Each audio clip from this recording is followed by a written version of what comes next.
He lied to voters, according to the New York Times, quoting aides of Biden's, about having marched in the civil rights movement. Now that we are just days away from the Iowa caucus, I think it's important to discuss Joe Biden's record of being a phony. Now, this is a record that other Democratic candidates haven't been willing to touch, but it's something that Donald Trump will absolutely use to suppress the Democratic vote if given the opportunity, if Biden becomes the nominee. So this was broken down by Sean King, and he does, an extensive job here. I'm not even going to be able to get into all of it, but I will link to his thread on Twitter below the video so you can go into all the details. But I will give you, the main points here, because, again, the worry here isn't that Trump's going to win over Democrats. That isn't the worry. The worry is that Trump will suppress the Democratic vote if Joe Biden is the nominee, much in the same way Trump suppressed the Democratic vote when Hillary was the nominee. Because Biden's record here is undeniable. His record of being a phony is undeniable. And this is one of the issues, one of the main issues people had with Hillary Clinton as well, is that she wasn't honest. Joe Biden is even worse. So let me start here with Sean King's tweet. For nearly 50 years, Joe Biden has publicly pretended to have been a part of the civil rights movement. He's not, quote unquote, exaggerating or embellishing. He is creating entire fictional storylines to impress white liberals and connect with black voters. It must be confronted. And then, so he goes into a long thread here, but one of the details he brings up says, I have counted 31 times from 1975 until this week that Joe Biden has lied about leading or participating in sit-ins during the civil rights movement. He never participated in a single sit-in. Never. So as I told you, there is a long thread of tweets below the video that you can go into all the details that Sean King lays out. But understand, these aren't random claims. This has been verified. This is verified reporting. So even CNN has reported on this in the past. He lied to voters, according to the New York Times, quoting aides of Biden's, about having marched in the civil rights movement. This is Biden making this false claim in 1987. When I marched in the civil rights movement, I did not march with a 12-point program. I marched with tens of thousands of others to change attitudes. And the New York Times reports, quote, more than once, advisors had gently reminded Mr. Biden of the problem with this formulation. He had not actually marched during the civil rights movement, and more than once, Mr. Biden assured them that he understood, kept telling the story anyway. That is really, really weird. It's more than weird. It's completely dishonest. If Donald Trump had done this, we would be going after him for good reason. But this is Joe Biden. And you put even just this piece alone, Trump could put this into a campaign ad and immediately suppress the Democratic vote. Now, you may say, well, this is a long time ago, David. People aren't going to care about this. This is a long time ago. Just last week, Joe Biden made the same lie. When I was a teenager in Delaware, for real, I got involved in the civil rights movement. We have the 8th largest black population in America. Most people don't know that. And I'd go to 8 o'clock Mass, then I'd go to Reverend Herring's church where we'd meet in order to organize and figure where we were going to go, whether we were going to desegregate the Rialto movie theater, what we were going to do. That was last week. He's still telling this lie, even though it has been reported again and again that it is a lie. Now, you may be wondering, like I am, why isn't the media reporting on this? Well, they should be. I guess you could say they're busy with impeachment right now, so there's less of a focus on Joe Biden's record. But this is something that needs to be discussed, that he is still telling this lie. If any other candidate did this, any other candidate, they would be called out. Joe Biden does it? Oh, we got better things to discuss. We can't keep discussing Joe Biden lying again and again and again because really it's not new. Joe Biden lies all the time, and ultimately that is a part of it.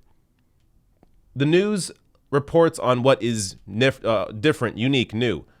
This is not new. Joe Biden lying about this is not new. So maybe for them, it's not that important to cover it because it's not really news. It's just what Joe Biden does, lie. But if it's focused on in a campaign with Donald Trump, you can bet it will suppress the vote. And it doesn't end there. Joe Biden also has a long history of plagiarism. So this clip, again, was also posted by Sean King on Twitter, and it goes into great detail of Joe Biden's history on this. Democratic presidential candidate Joseph Biden today faces a controversy. 3 weeks ago at a debate at the Iowa State Fair, he used phrases identical to those delivered by British Labour Party leader Neil Kinnock. Biden seemed to be claiming Kinnock's vision and life as his own. Why is it that my wife, who's sitting out there in the audience, is the first in her family to ever go to college? Why is Gladys the first woman in her family, in 1,000 generations, to be able to get to university? My ancestors who worked in the coal mines in northeast Pennsylvania and come up after 12 hours and play football. 8 hours underground, and then come up and play football. It's because they didn't have a platform upon which to stand. There was no platform upon which they could stand. The notion that every thought or notion or idea you'd have to go back and find and attribute to someone, I think is, quite frankly, ludicrous. The problem here is that Senator Biden told his audience he'd just been thinking about these things, and he failed to give any credit at all to his famous British speechwriter. You know, I was thinking on the way over here. Now that's a little too much because, as you point out, what's behind the words? What's there?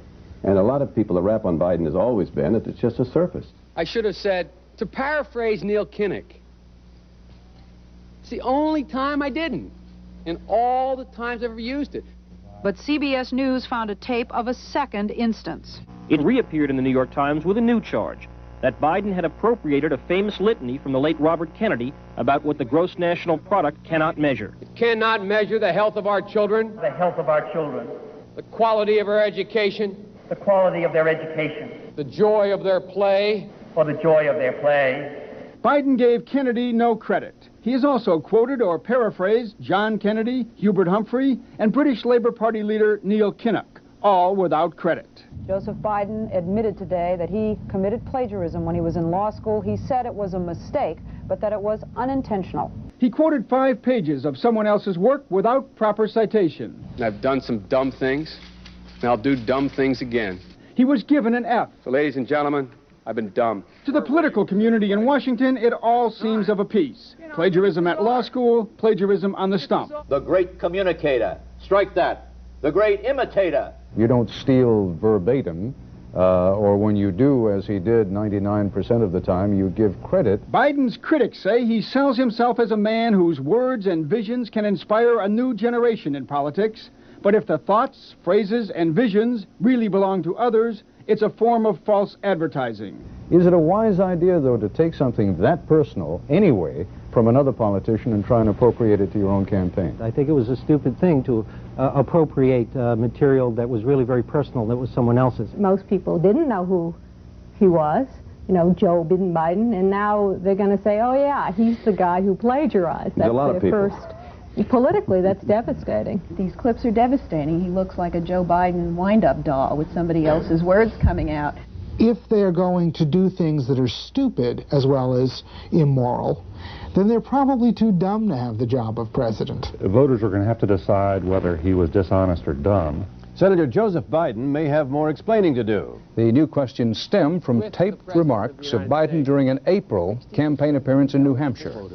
I went to law school on a full academic scholarship, the only one in my class to have a full academic scholarship. Went back to law school and in fact ended up in the top half of my class. I was the outstanding student in the political science department at the end of my year. I graduated with 3 degrees from undergraduate school and 165 credits, only needed 123 credits. Biden now concedes he did not graduate in the top half of his law school class, that he does not have 3 degrees from college, and that he was not named outstanding political science student in college. Newsweek says Biden actually went to school on a half scholarship, ended up near the bottom of his class, and won only 1 degree, not 3. Joe Biden ranked 76th in a class of 85 at the University of Syracuse Law School. I mean, this guy comes off this whole thing as a flyweight. Now Biden says Newsweek is right. His memory had failed him. And I'd be delighted to sit down and compare my IQ to yours if you'd like, Frank. Joe Biden was victimized by the truth. All right. How can anybody watch that and not see how the GOP and Trump will use this to suppress the Democratic base? I mean, apart from Trump, Joe Biden may be the biggest liar in politics. And again, the worry isn't that Democrats are going to vote for Trump. No, it's that Democrats will stay home the way they did in 2016. Young people aren't going to come out for this.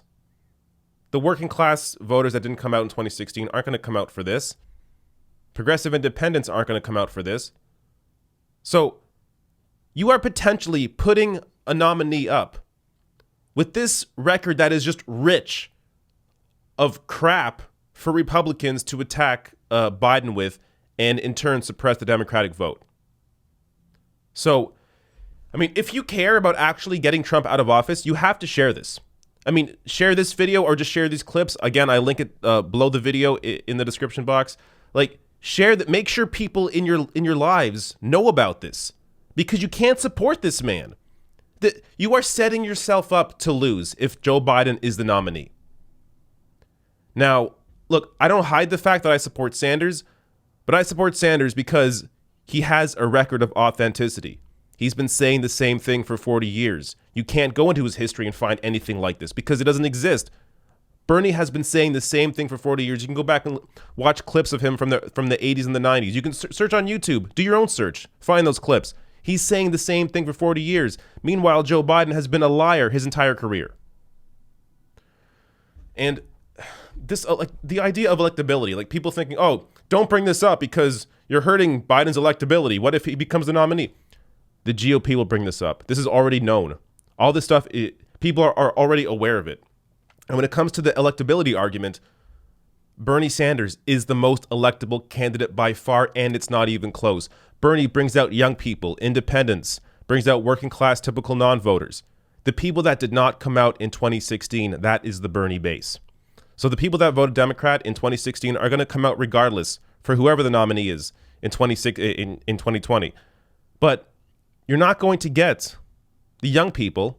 You're not going to get independents. You're not going to get working class voters that didn't come out in 2016. You're not going to get them for a Joe Biden who is the same thing, I would say worse than Hillary Clinton is in terms of the records.